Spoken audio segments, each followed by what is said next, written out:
Tout le parcours politique de Madické Niang est lié au Parti démocratique sénégalais, PDS, la formation de son mentor et ancien président du Sénégal, Abdoulaye Wade. L'actuel candidat à la présidence a exercé une carrière ministérielle de 10 ans, 2002-2012, sous la présidence Wade. Mais, le moment de la rupture est arrivé en fin 2018 lorsque le candidat de la coalition Madické 2019 se sépare avec fracas de son maître en politique, à quelques semaines du scrutin présidentiel. Wade rompt avec un de ses lieutenants. Wade renoue avec un de ses collaborateurs. Madické Niang est né à Saint-Louis, Nord, et y passé son enfance, une ville dont il a peut-être hérité le raffinement vestimentaire. L'étudiant saint-louisien n'a pas traîné une réputation de garçon rangé à l'université de Dakar, dont il se fera exclure à cause de ses activités syndicales. Il va poursuivre ses études de droit à l'université d'Abidjan et regagne son pays pour passer avec succès le concours d'entrée au barreau de Dakar et y entamer en 1985 une carrière d'avocat. Maître Niang s'est fait distinguer pour la défense d'importantes sociétés privées et de dossiers judiciaires complexes à souhait. Par exemple, les arrestations dans les années 80 et 90 de l'opposant Abdoulaye Wade, cité notamment dans une affaire d'assassinat du président de la Cour suprême, Babacar Seye, à la suite de l'élection présidentielle de 1993. Il réussit, avec d'autres confrères, à mettre son client hors de cause.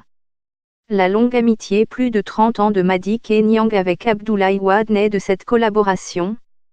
L'avocat saint-louisien rejoint le PDS de M. Wade, qui le nomme ministre de l'Habitat en 2002, 2 ans après son accession au pouvoir. Madické Niang enchaîne ensuite les portefeuilles ministériels, pendant une décennie, les mines et l'industrie, la justice, puis les affaires étrangères. L'ex-patron de la diplomatie sénégalaise, qu'il a dirigé en sa qualité de ministre des Affaires étrangères, dès octobre 2009 à mars 2012 d'importantes réformes judiciaires, dont l'application des peines, notamment réduction des détentions préventives autrefois jugées longues, porte sa signature, selon de nombreux acteurs du secteur. Fin 2018, à la surprise générale, il se brouille avec son mentor pour lequel il ne peut y avoir que son fils, Karim, comme candidat du PDS à l'élection présidentielle du 24 février. Monsieur Niang refuse d'être un candidat de remplacement et se déclare partant, sachant que le dossier de Karim Wade peut être invalidé par le Conseil constitutionnel en raison de sa condamnation en 2015 à 6 ans de prison. Karim Wade est ensuite gracié par le chef de l'État, Macky Sall, pour détournement de deniers publics. Les candidatures de Karim Wade et Khalifa Sall rejetées. L'inscription de Karim Wade sur les listes électorales rejetées. Les 5 candidats retenus pour la présidentielle du 24 février au Sénégal, Macky Sall ou la fulgurante ascension politique au Sénégal El Hadji Issa Sall, l'universitaire qui se verrait bien président du Sénégal. Réalisme ou opportunisme de la part du dissident du PDS.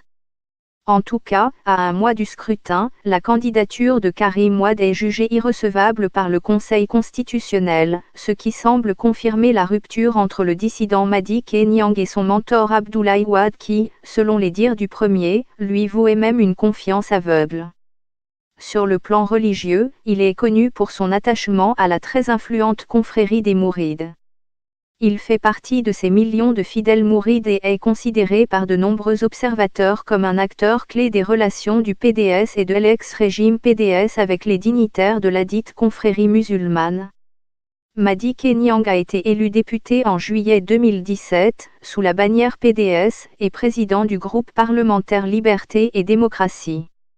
Il a démissionné de la présidence de ce groupe à la suite de sa déclaration de candidature au scrutin présidentiel. Le candidat de la coalition Madické 2019, qui se présente comme le choix qui rassure, promet de soutenir l'indépendance de la justice s'il est élu. Pour ce faire, le Conseil supérieur de la magistrature ne sera plus présidé par le chef de l'État, et le ministre chargé de la justice ne sera plus membre actif d'un parti politique, déclare-t-il dans le projet de société proposé aux électeurs.